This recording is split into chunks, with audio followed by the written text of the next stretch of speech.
तो 12.2 ऑन कर दिया। डिस्टेंस फॉर्मूला आपने 10 में पढ़ा था 2D का, मतलब x1 y1 अगर दो पॉइंट है x1 y1 और x2 y2, तो डिस्टेंस आप कैसे निकालते थे?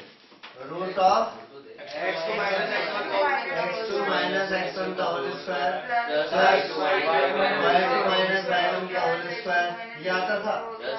अब 3D में z भी होता है, तो x1 y1 z1, और दूसरा पॉइंट होगा x2 y2 z2।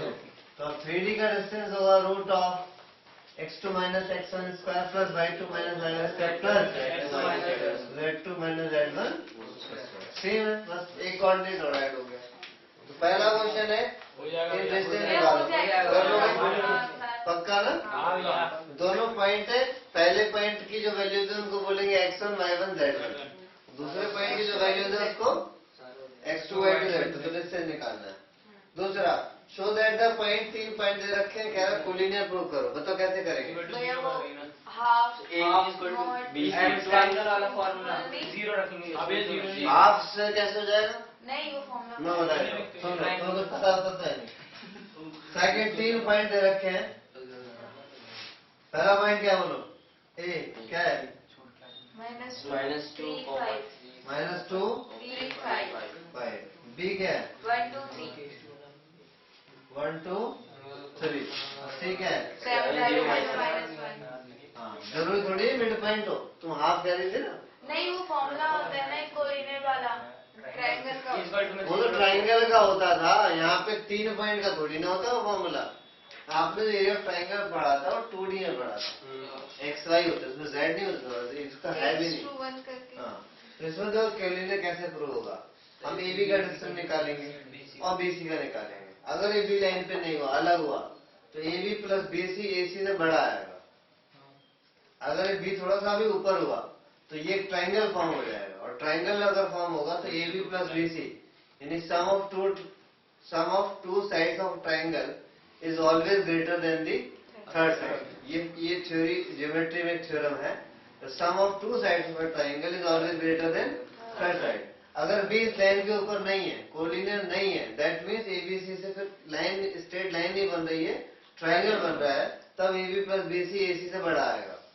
और अगर ये कोलिनियर है तो AB प्लस BC से वही लेंथ आएगी जो AC की होगी। तो डिस्टेंस निकाले, डिस्टेंस में फॉर्मूला लगाएंगे, तो फॉर्मूला नहीं लिख रहा, डायरेक्टली अप्लाई कर रहा हूँ। तो ये रहे A और ये रहा B, x1 y1 z1, x2 y2 z2। बोलो 1 प्लस 2, बोलो 2 माइनस 3, सॉरी 3 माइनस 5। इधर देख लो इसको भाई, क्या नाम है? संदीप, इधर देखो, विशाल। तो 3 का स्क्वायर 9, 1 4 रूट 14 आ गया, ठीक है। अच्छा BC निकालेंगे, अब BC बोलो, डायरेक्ट बोल रहे 7 माइनस 1 36, डायरेक्ट लिख दो। ये फॉर्मूला अप्लाई हो रहा है। 0 माइनस 2 प्लस 4 -1 -3 -4 हो जाएगा। 16 और जब 20 रूट 56, रूट 56 का मतलब 2 रूट 40, 2 इंटू 2 इंटू 2 इंटू 7 आएगा, तो एक पेयर बन जाएगा, ठीक है।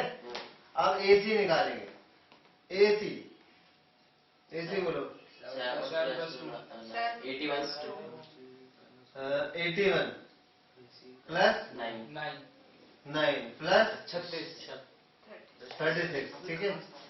तो 81 प्लस ये 9 कितना आ रहा है? 126,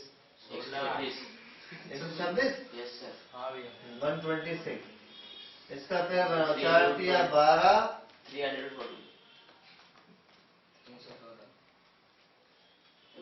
4 से कट रहा है, 3 रूट 14, 3 कॉमन आएगा, देखो 9 बन जा 9, हाँ ना, ठीक है, 3 रूट 14, ठीक है। तो सिंस